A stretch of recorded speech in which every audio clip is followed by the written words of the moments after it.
46절까지 좀 보려고 하는데 그냥 12절까지만 읽었습니다. 그 내용은 2장 전체적인 내용이라고 생각하시면 될 것 같습니다. 그래서 오늘 열왕기상 2장에 나오는 몇몇 인물들에 대해서 좀 살펴보고자 합니다.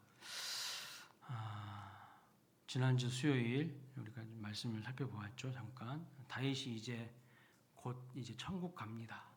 이제 죽음을 앞두고 있어요. 그리고 이제 마지막 유언을 하고 있는 것이죠. 그러니까 숨이 넘어가는 순간이에요. 숨이 지금 다 넘어가는 순간입니다. 그럼 여러분은 무슨 이야기 하시겠어요? 여러분이라면 어떤 이야기 하실 것 같습니까? 근데 숨 넘어가는 순간에 다윗이 요압 이야기를 딱 꺼내는 거예요. 요압 물론 처음에 뭐 대장부가 힘써 대장부가 되라, 마음을 강하고 담대하게 하라, 그런 내용도 이야기를 했지만 그런 내용들 이야기한 다음에 갑자기 요압 이야기를 툭 내놓는 것을 볼 수 있어요. 그래서 5절 말씀 보세요. 5절 자막 안 나오나요? 수르아의 아들 요압이 내게 행한 일, 곧 이스라엘 군대의 두 사령관 넬의 아들 아브넬과 에델의 아들 아마사에게 행한 일을 내가 알거니와 그가 그들을 죽여 태평시대에 전쟁의 피를 흘리고 전쟁의 피를 자기 허리에 띤 띠와 발에 신은 신에 묻혔으니 6절 내 지혜대로 행하여 그의 백발이 평안히 수월에 내려가지 못하게 하라 그랬어요. 무슨 말을 하고 있는 거예요? 요압이 최측근이에요. 다윗의 최측근이고 2인자입니다. 2인자. 나라의 실세예요. 실세. 근데 다윗 왕의 말을 안 들어요. 왕의 말을 안 들어. 자기 멋대로 그냥 하는 거예요. 죽이지 말라고 한 사람도 명령을 어기고 죽여요. 그리고 피를 너무 많이 흘렸습니다. 그러니까 충성스러운 사람 같아 보이는데 충성스러운 사람이 아니에요. 겉모습은 충성을 다하는 것처럼 보이지만 속은요 충성한 사람이 아니야. 여러분 그런 사람들 많이 있어요. 겉으로는 충성한 것 같아 보이는데 속은 충성 안 하는 사람도 있어요. 결국 아도니아가 반역을 하니까요. 아도니아가 왕 되고 싶어서 반역을 하니까 딱 아도니아 편에 서버린 사람이 누구예요? 요압 장군이라니까요. 요압 장군이야. 그러니 다윗 왕이 솔로몬에게 말합니다. 이 요압을 살려두면 네가 왕위를 물려받았을 때에 요압이 뒤에서 다 조종할 거야. 그놈을 죽여. 그놈을 죽여야 돼. 그렇게 이야기하는 거예요. 솔로몬에게도 안 좋은 영향을 미칠 것이 분명하니까 그냥 평안히 수월에 내려가지 못하게 하라. 이렇게 말합니다. 요압을 제거하라는 뜻이죠.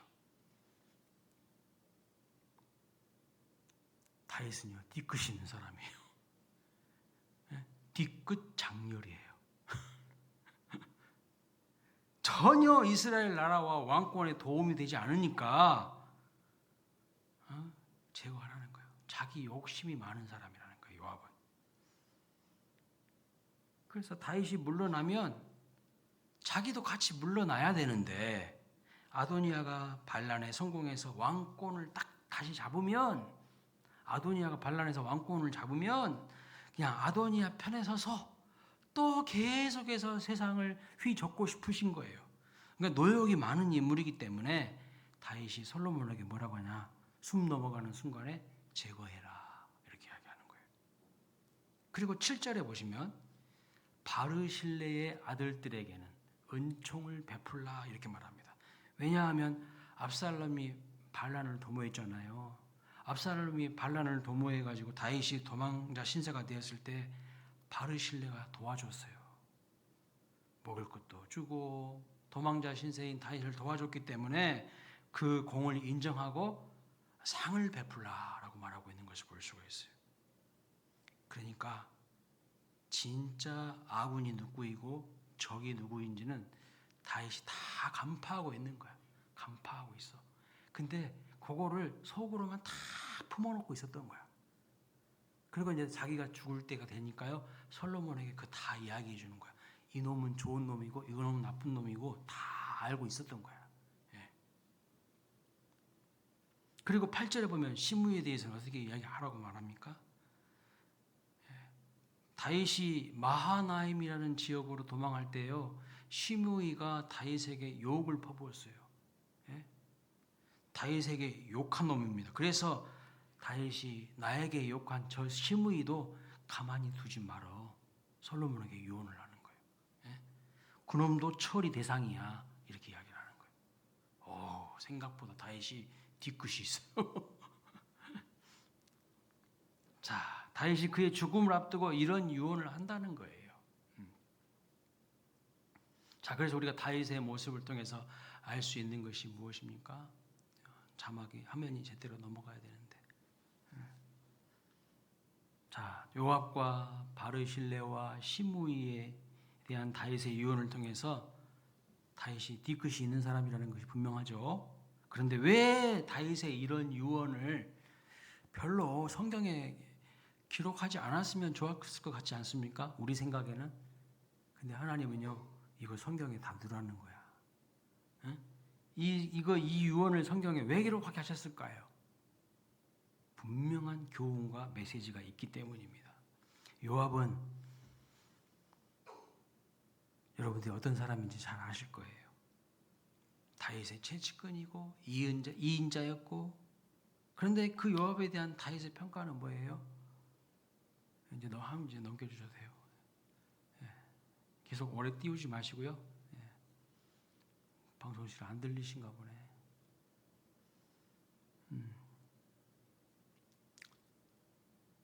근데 이 요압에 대한 다윗의 평가가 뭐예요? 한마디로 이거예요. 나 있잖아, 요압 때문에 진짜 힘들었어. 요압 그놈 때문에 너무 힘들었어. 나 요압 때문에 죽을 뻔했어. 그런 이야기를 하는 거예요. 예? 사실 여러분, 요압 입장에서는 어떨까요? 좀 억울함이 있을 것 같아요. 다윗의 이런 평가가 억울함이 있을 것 같아요. 예, 여러분, 사실 요압이 한 일이 많아요. 요압이 다윗의 최측근으로 2인자로서 한 일이 엄청 많다고요. 다윗을 위해 한 일이 많습니다. 그런데 이 말씀을 묵상하면서 제가 깨닫는 것은 뭐냐면, 사람의 기억이라는 건 다 다르구나, 이걸 깨달아요. 사람의 기억이 달라요. 다윗의 기억 속에 요압의 헌신은 남아있지 않습니다. 요압의 헌신과 희생은요, 남아있지 않아요. 다윗이 기억하고 있는 요압은요, 나라를 위해 충성한 인물이 아니고 다윗에게 틈만 나면 불충한 인물이에요. 틈만 나면 말씀 어기는, 명령을 어긴 인물이에요. 지 멋대로 하는 사람이에요.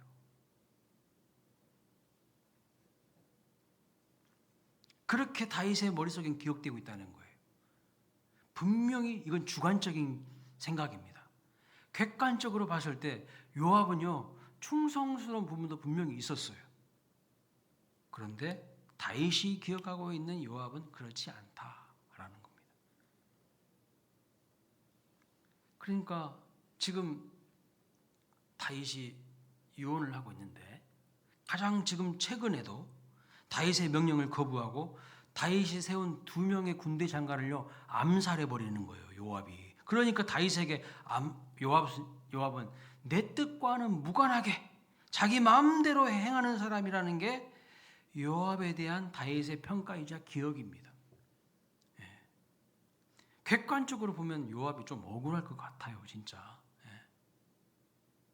왜냐하면 요압은 분명 나라와 다윗을 위하여 한 일이 있기 때문입니다. 그런데 다윗은 요압을 그렇게 기억하지 않는다라는 거예요. 그렇게 기억하지 않는다라는 거예요. 많은 사람들이요, 현재 자신의 정신 상태를 기반으로 기억을 재해석하거나 재구성한다고 합니다. 현재의 정신 상태를 기반으로.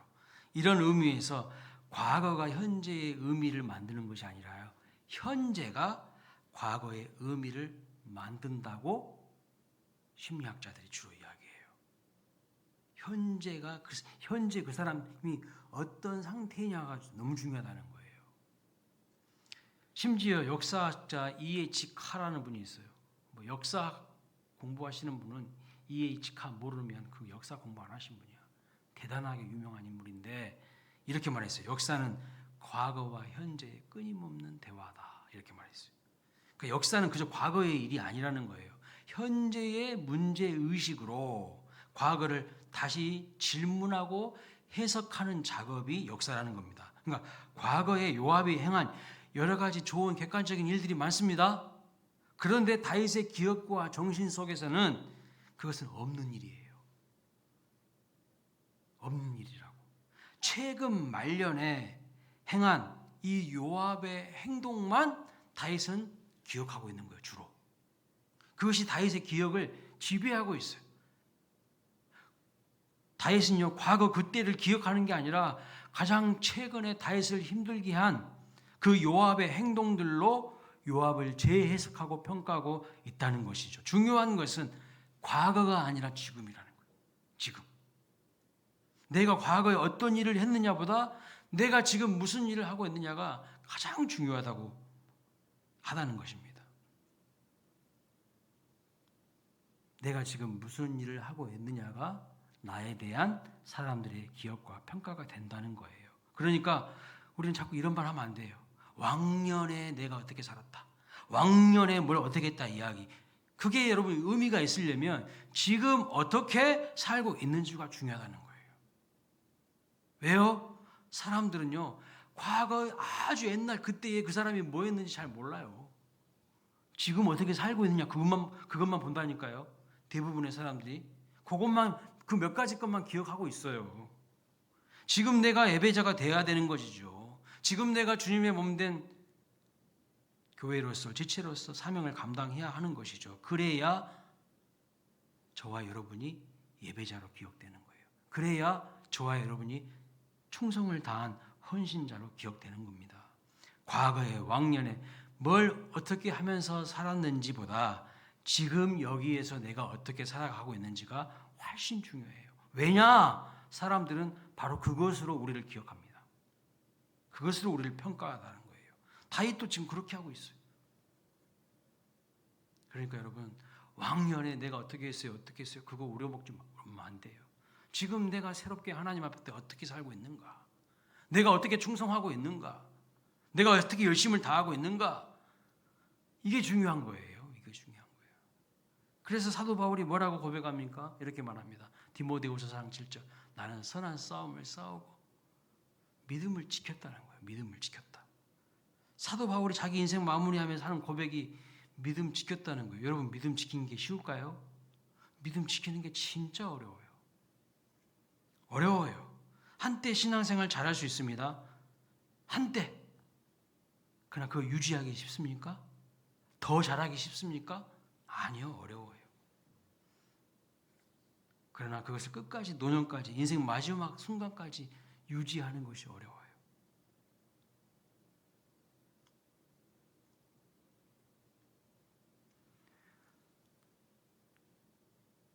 제가 은퇴하신 목사님들도 많이 알고 있고요. 은퇴하신 분들 보면요, 이분이 믿음이 과연 있는가 이렇게 생각하게 될 때가 있어요. 믿음 못 지키는 거예요. 믿음 못 지켜. 끝이 아름답지 않아. 목사 은퇴하고 장로 은퇴하고 권사 은퇴하면 신앙생활 은퇴하는 거예요? 그 하나님 앞에서 정직하게 생활해야 되는데 뭐 은퇴하면 다 나버린 줄 알고 착각하고 있어요. 큰일 납니다. 큰일 나. 세상의 유혹에 흔들려 버리고 넘어가 버리고 믿음 지키기보다는요, 믿음 떠난 분들이 많아요. 믿음 떠난 분들이 많다고. 두렵고 떨림으로 너희 구원을 이루어 가라고 했는데요, 믿음이 가면 갈수록 성장하고 성숙해져 가는 것이 아니라 가면 갈수록 퇴보하고 퇴행하고 옛날마다 못해. 그거 회개해야 될 내용이에요. 반성해야 되고요.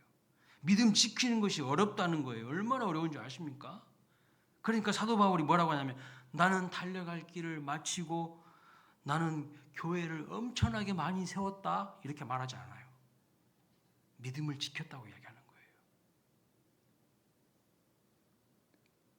과거에 내가 하나님 앞에서 순수하게 열정적으로 일하고 충성 다한 것이 의미가 있으려면 지금 내가 하나님 앞에서요 예배자가 되어야 되고 충성을 다하는 헌신자가 되어야 된다는 거예요.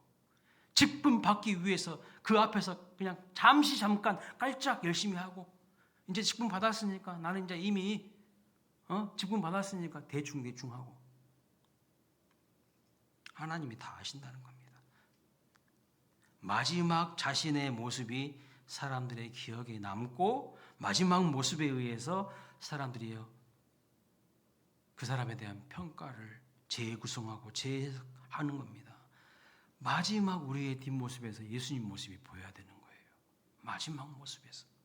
처음은 미숙하고 부족할지라도 점점 성숙하고 성장하고 예수님 닮은 모습으로 달라져가는 그런 사람, 그런 아름다운 사람 되시기를 주님의 이름으로 축복합니다.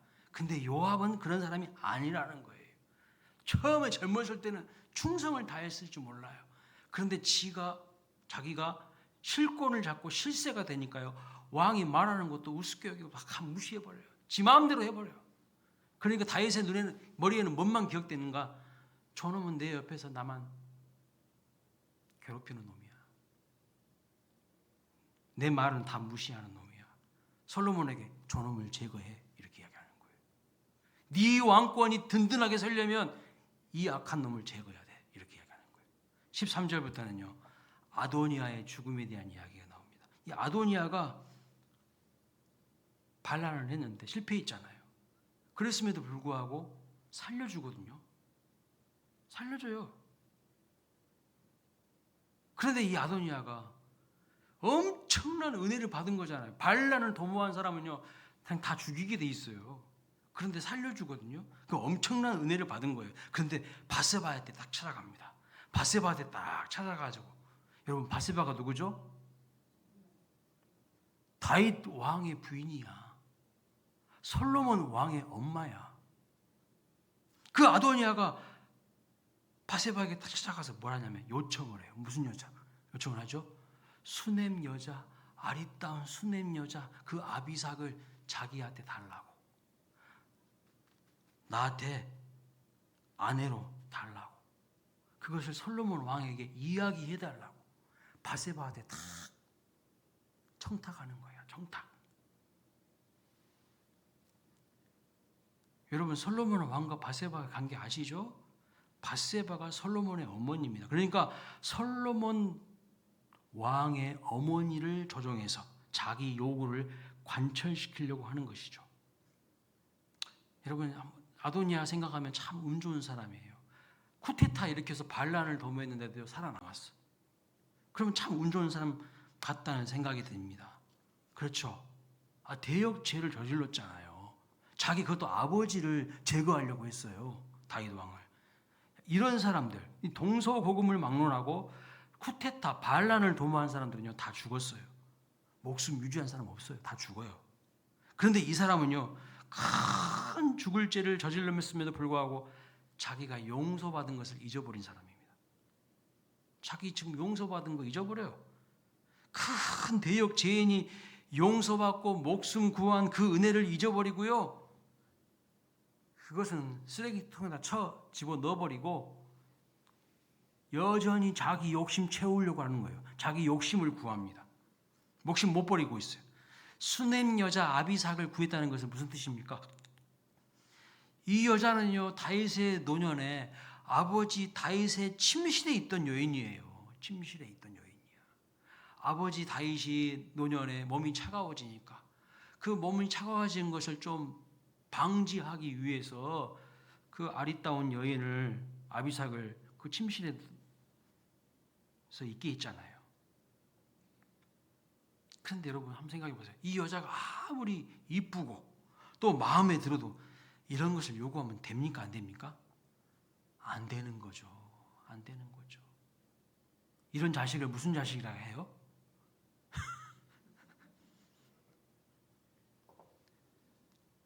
갑자기 강단에서 욕날 뻔했어요.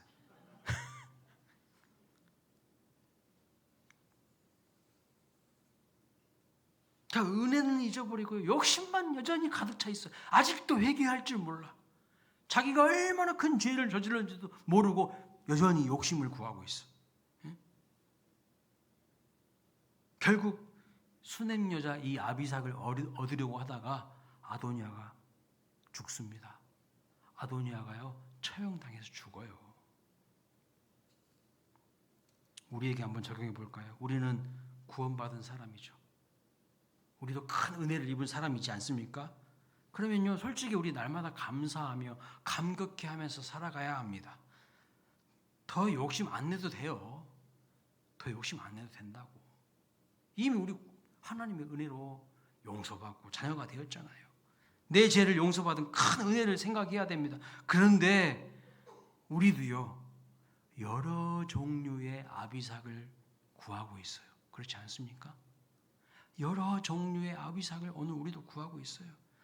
아도니아에게는 절세 미인 아비삭이었지만 우리에게는요 다른 형태의 아비삭을 얼마든지 우리가 구하고 있다는 사실을 기억해야 됩니다. 깨달아야 됩니다. 그래서 여러분의 아비삭은 무엇인지를 볼 수 있어야 돼요. 예? 내가 이거 구해서는 안 되는데 이것까지 내가 지금 구하고 있다면 그거는 탐욕이에요.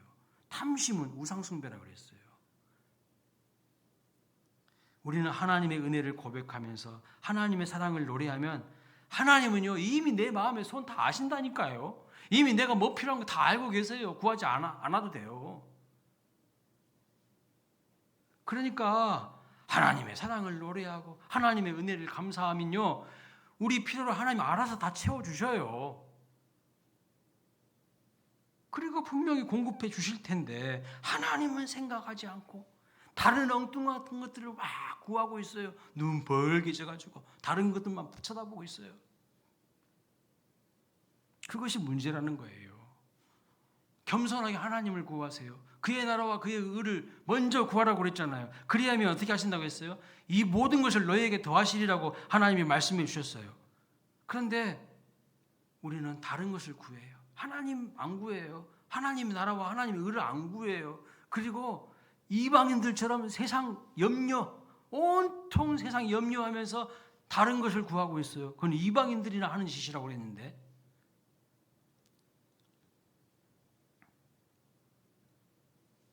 모든 하나님의 나라와 하나님의 의를 구하면 분명히 하나님이 우리의 필요를 아시고 채워주십니다.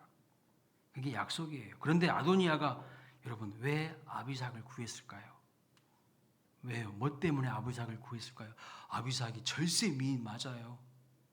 최고의 미인이었을 거예요.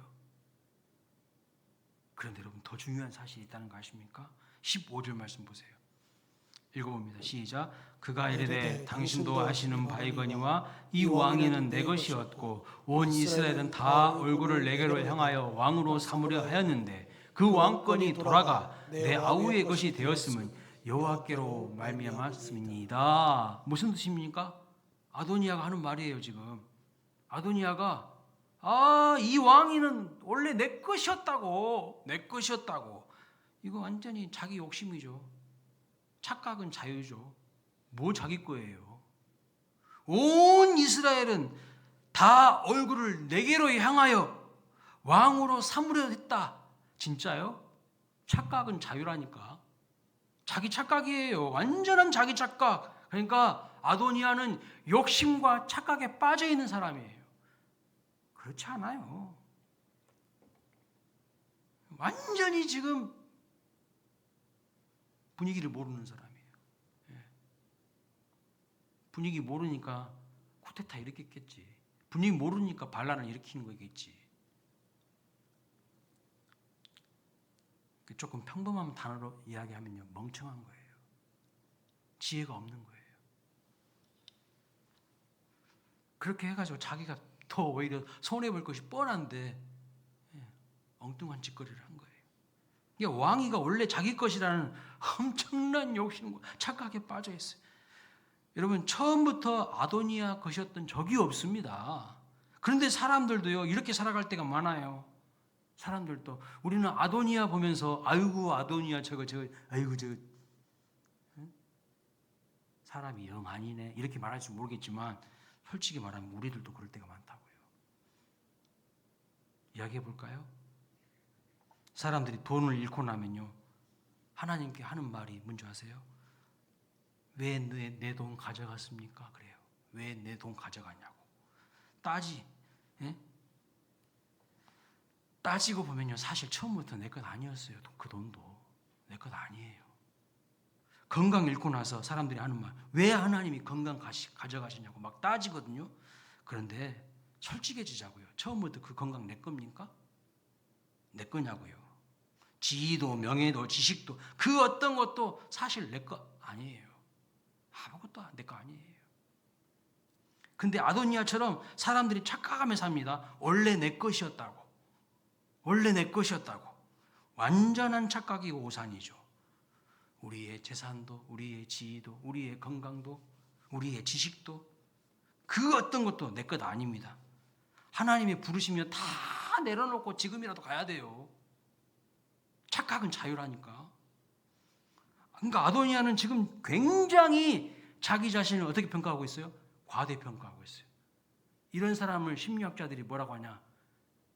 거대 자기를 가지고 있는 나르시시즘 환자예요. 자기애성 성격 장애자예요.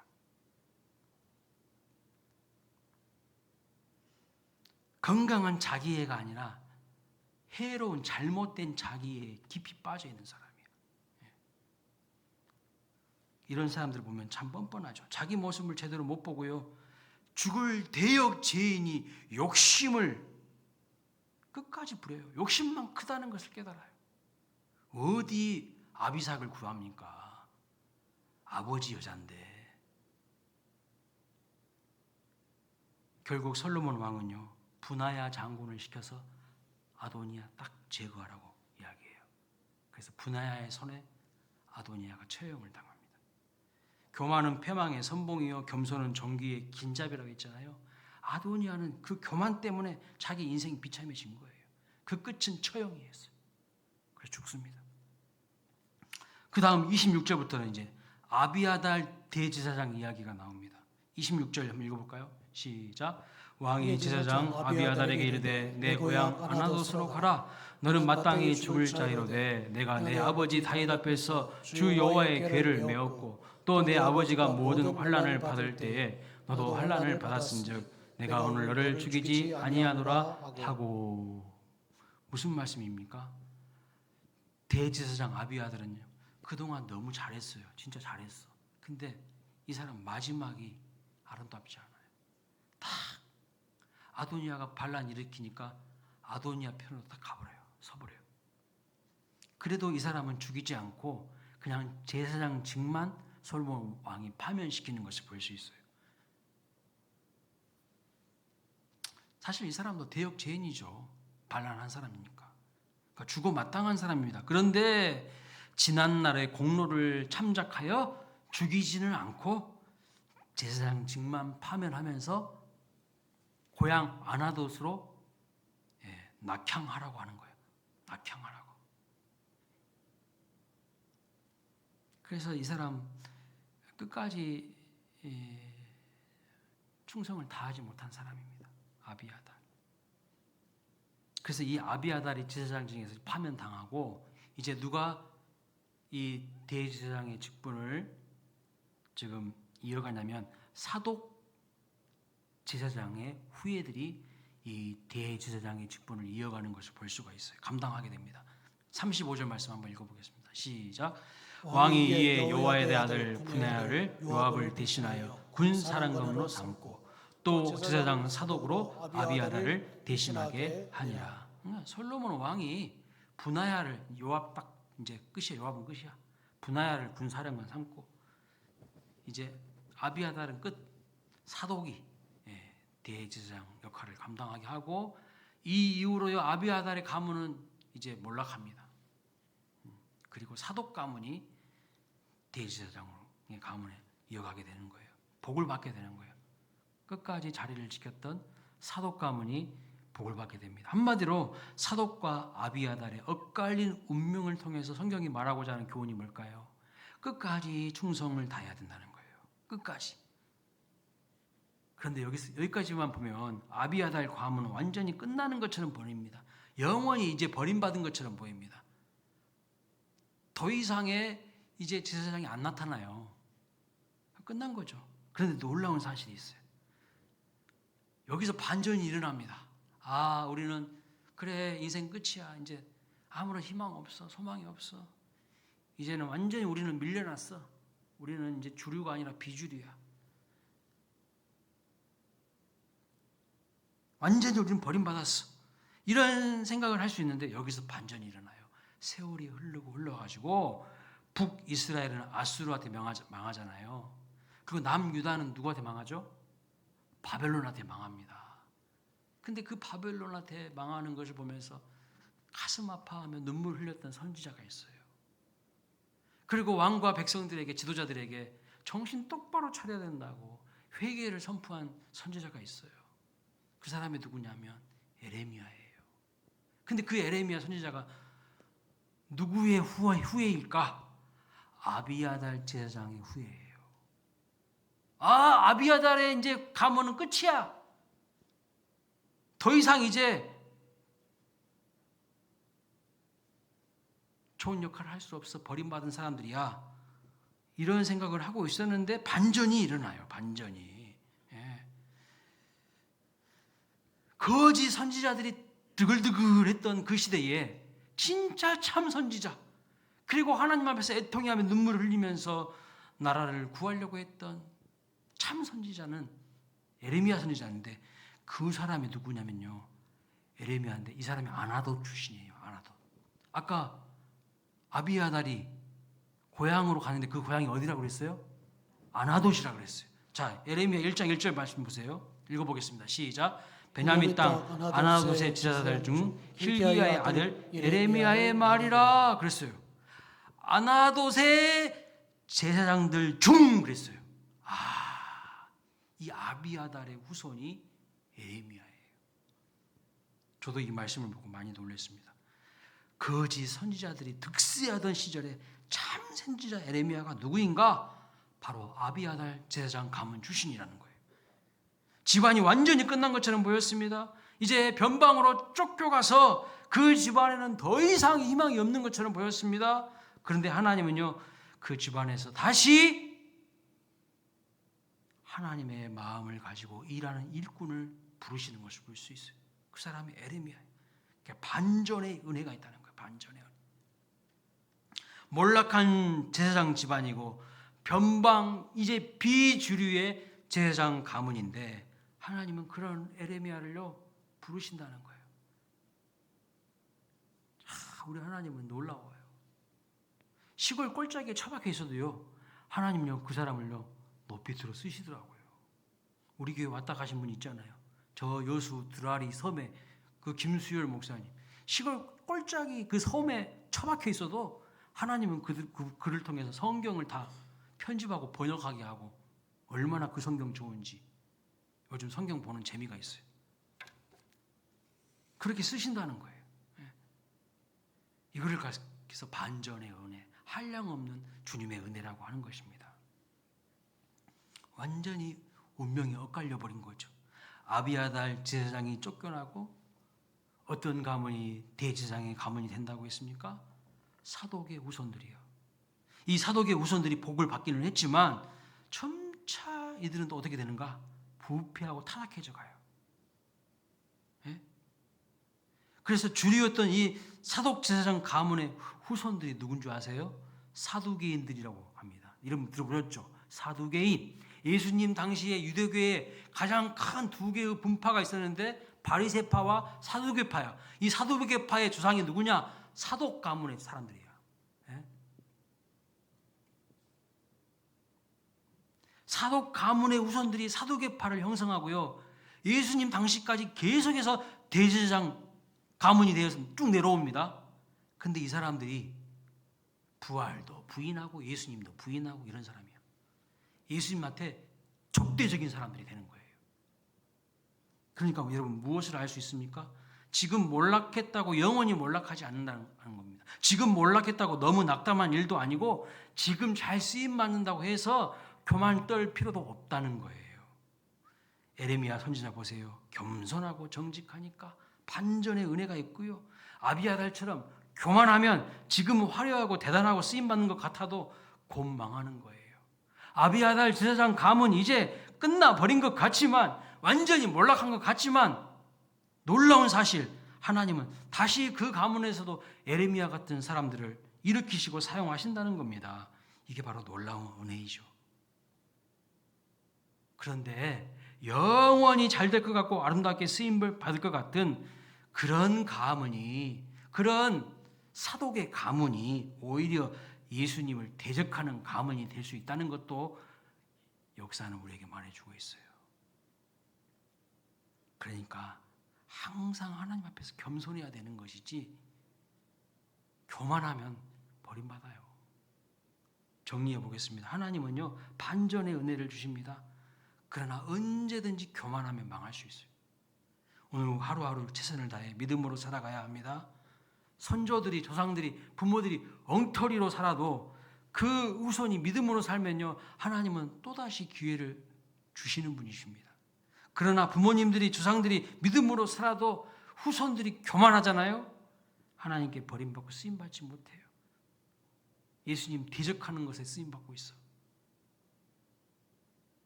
하루하루 최선을 다해 믿음으로 살아가는 우리 모두가 되시길 주님의 이름으로 축원합니다. 무엇보다도 끝이 아름다워야 돼요. 그 뒷모습에 예수님의 모습이 보여야 됩니다. 요압이 어떻게 죽었는지는요, 이제 28절부터 30절에 나옵니다. 요압에게 소식이 들립니다.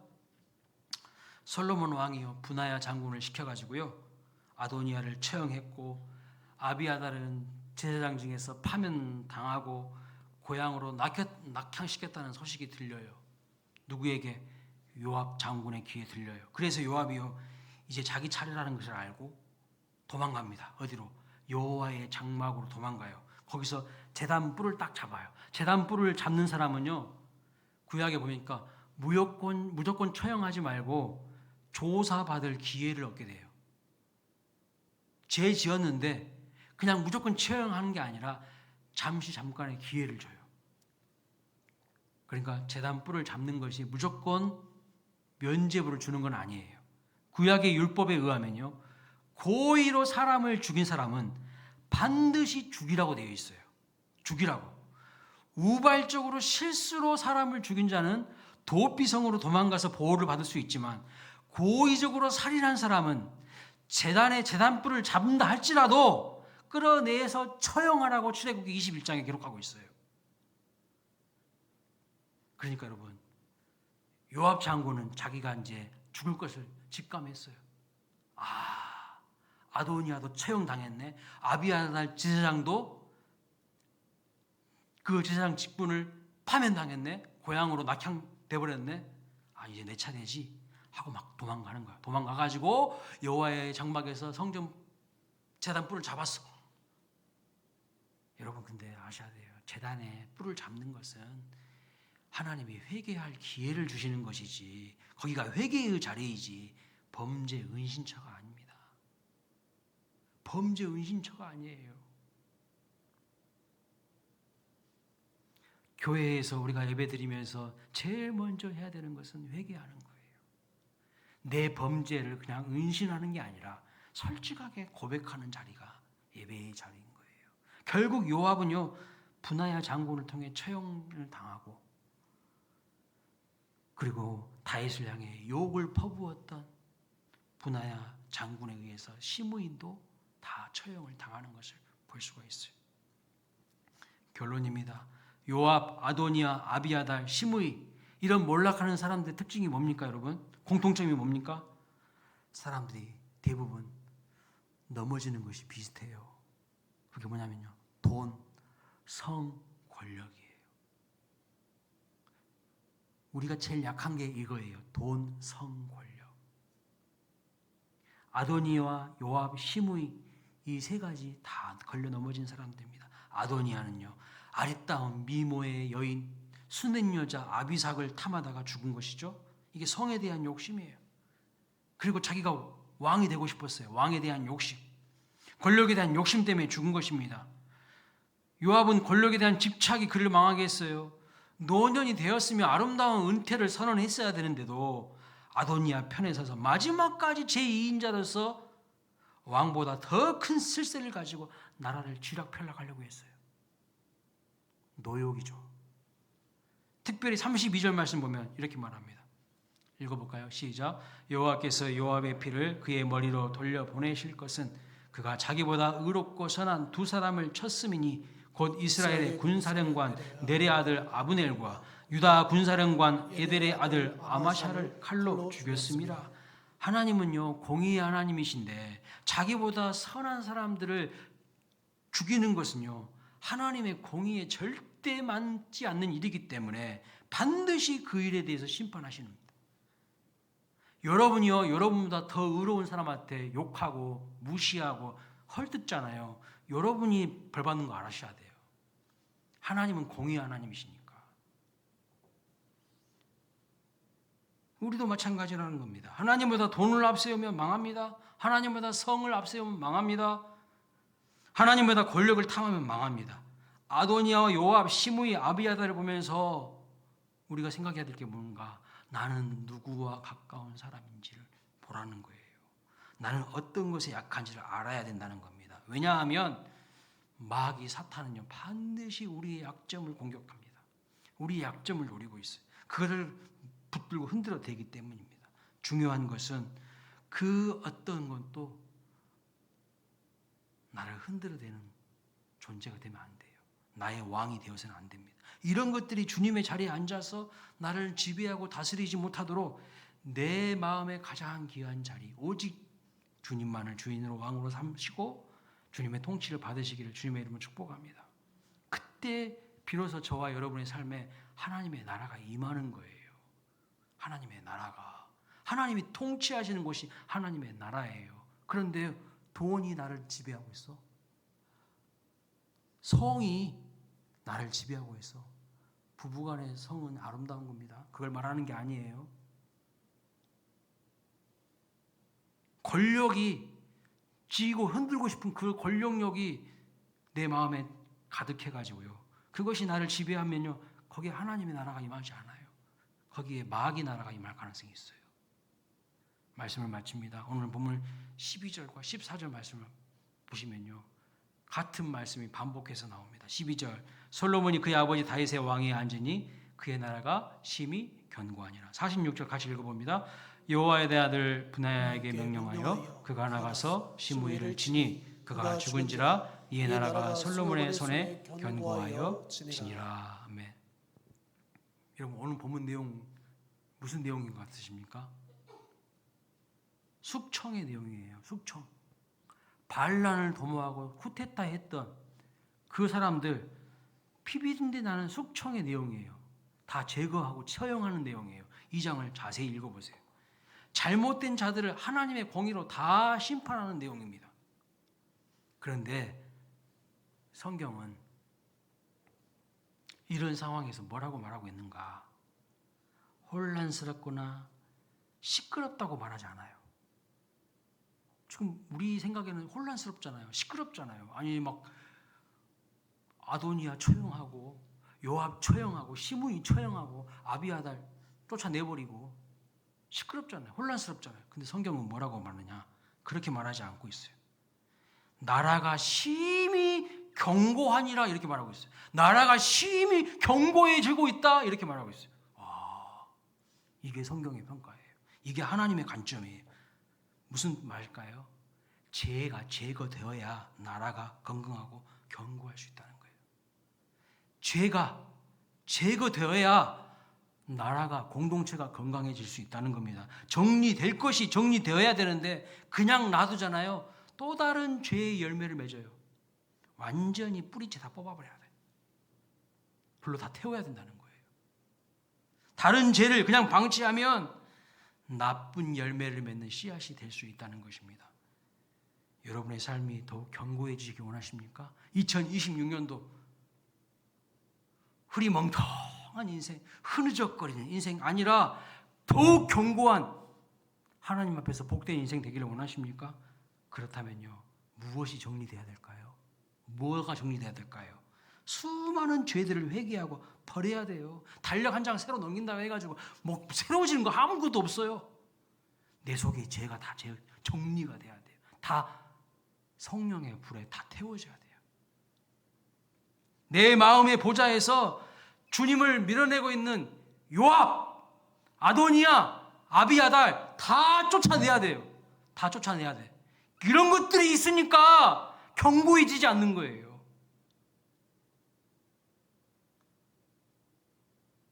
내 마음에서 제거돼야 될 아비삭은 누굽니까? 아비삭. 수많은 종류의 아비삭을 우리가 구하고 있어요. 이것 달라고 저것 달라고. 하나님의 공의가 우리 삶을요 다스리도록 해야 됩니다. 정리할 것 정리하고 버릴 것 버릴 때 우리 개개인의 인생, 우리 가정, 우리 교회가요 견고해지는 거예요. 견고해지는 거예요. 그 과정 가운데 좀 혼란스러울 수 있어요. 내 마음이 혼란스러워. 이런 것들이 내 마음속에 자리 잡고 있어서 내 일부가 되었으니까요. 이것을 떼내야 되는데 얼마나 아프겠어요? 근데 안 아프고 새날이 옵니까? 암덩어리가 내 속에 있는데 그거 잘라내지 않고 새날이 오냐고요. 가만히 놔두면 죽어요, 내가. 수술해야 되는 거예요. 지금 그 이야기하고 있는 거예요. 열왕기상 2장에서. 다 제거해라. 암덩어리들 다 제거해야 나라가 바로 설 수 있어. 공동체가 바로 설 수 있어. 네가 평안할 수 있어. 그 이야기하고 있는 거예요. 이게 쉬운 문제일까요?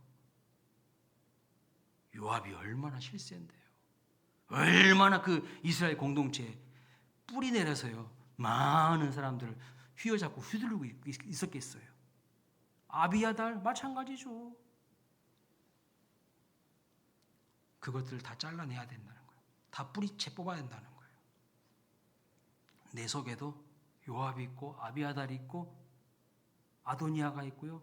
내 속에도 아비삭이 있어요. 이걸 다 뽑아내야 한다는 겁니다. 그럴 때 우리 가정, 우리 교회가 더욱 날마다 견고해져 갈 수 있다는 것을 말씀하는 겁니다. 주의 나라가 견고히 서는 여러분 삶과 가정과 교회가 되시길 주님의 이름으로 축원합니다. 아멘. 우리 찬양하겠습니다.